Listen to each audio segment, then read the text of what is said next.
Alright, hello everyone, and thank you for tuning in once again to the Black Box Podcast. BBOR, Black Box Online Radio, coming to you from West Virginia.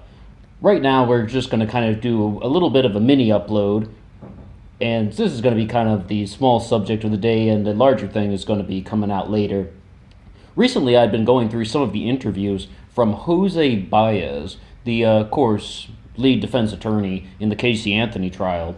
On this channel, we covered a lot of things about O.J. Simpson, but one of the things that always gets me pulled back into Casey Anthony is just when you're going through the O.J. Simpson stuff, it's just like you just notice like the parallels, and also people always bring it up in the comments section, and just you have conversations with people. They tie Casey Anthony into O.J. Simpson, where people are believing that there are certain miscarriages of justice. But yeah, I was watching the Jose Baez interviews in various places on YouTube, and one of the things that they were talking about is all the sort of imaginary friends that Casey Anthony had, and just being able to just live in kind of fantasy land. Like the kind of person who would get dressed every morning, go to, saying that she's going to Universal Studios for a job, but in reality, she is not. But that's, not the biggest lie in the world. A handful of people that you might even know have done similar things. I repeat, similar, not like drawing it out as long as she did. But when you want to talk about the kind of person who, like what Jose Baez was saying is that she waited in a car once for an hour and a half for someone to come out who didn't exist, who celebrates, yeah, this person will be here in a little while. They're going to be here soon. Oh, let me text her. Stuff like that. When the person didn't exist in completely non-existent. So it's like she had more than 7 different personalities that she talked about who were not real. The most famous, of course, is Zanny the Nanny, which perhaps started, as we all know now, that Zanny the Nanny could have been a sort of code name for Xanax, that she was giving her daughter Caylee Anthony Xanax, and that maybe Caylee had some sort of adverse reaction to the Xanax, or perhaps that there was something like chloroform involved. You know the chloroform story, if you've heard anything about Casey Anthony. But she did turn Zanny the Nanny into, of course, Zenaida Fernandez Gonzalez, whom, that was a fictional name that Casey had concocted. However, of course, there was a real Zanny Fernandez Gonzalez that came forward and was like, hey, I'm suing this woman for defamation. But of course that lawsuit was unsuccessful. But the fact is, she came up with at least 7 different imaginary personalities that she was talking about in her daily life. People that just didn't exist at all. And this is one of the things where you kind of just sort of see the lack of credibility in any of her stories, and also the instability, not to mention childish and immature traits. I mean, this all ties in to fabricating the kind of situation around Caylee's disappearance. Childish and immature traits. What do we mean by that? Well, it's like back when I was in kindergarten.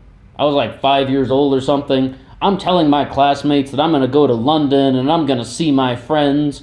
I'm talking about the 101 Dalmatians. Yeah, they're my friends. Yeah, I'm going to go see them in London this weekend.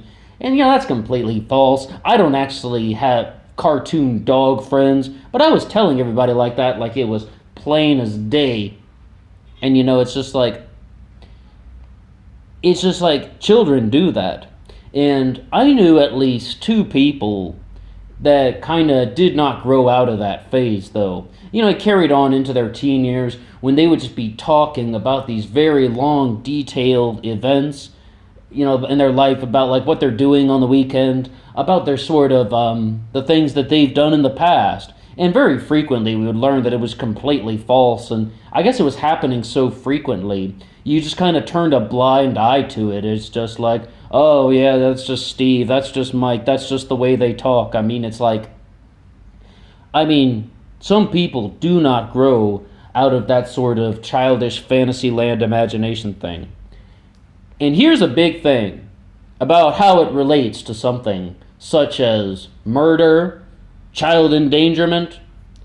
One of the things that people have put forward when it comes to serial killers, when it comes to murderers, when it comes to people who are abusing children, is just that they are not able to differentiate between fantasy and reality.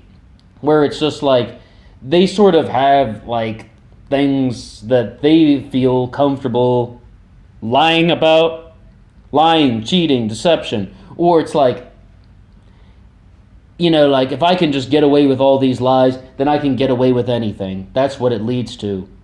It's almost just like I'm a character in a movie. I can kind of move around, and there are no consequences. That's a big one. Fictional characters do not have consequences because they aren't real, whereas we, in the real world, have to actually deal with blowback. We actually have to deal with backlash.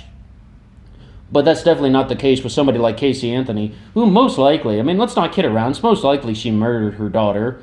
We're not even talking about evidence right now, we're just talking about kind of gut feeling and interpretation of what we currently know. I've said, perhaps more, than any single person in the world that being weird is not a crime. Just because, someone was talking about having 7 imaginary friends when they're in their 20s and 30s, and maybe even if you're 75 years old and you have imaginary friends, that's not illegal. Even telling your parents, okay, I'm going to work, and then you're not actually going to work, that's not illegal. But once you sort of look at everything in the broader context, it's like you have someone who could not escape fiction, who could not differentiate between understanding that actions in this life have consequences and just concocting far out imaginary things to get out of trouble, to live through lives without feeling any remorse. And definitely when you're sort of someone who gets pregnant and bringing a kid into this world, not caring about the consequences inflicted upon that person. Once you look at this in the broader context, it's just like, obviously, it seems like Casey Anthony is guilty. And the defense, they use such bizarre tactics. I told you I was listening to Jose Baez interviews, and they're like, wait, so your story is that they found her dead in the pool? Casey doesn't know how the body got into the woods, but they think that her father buried it?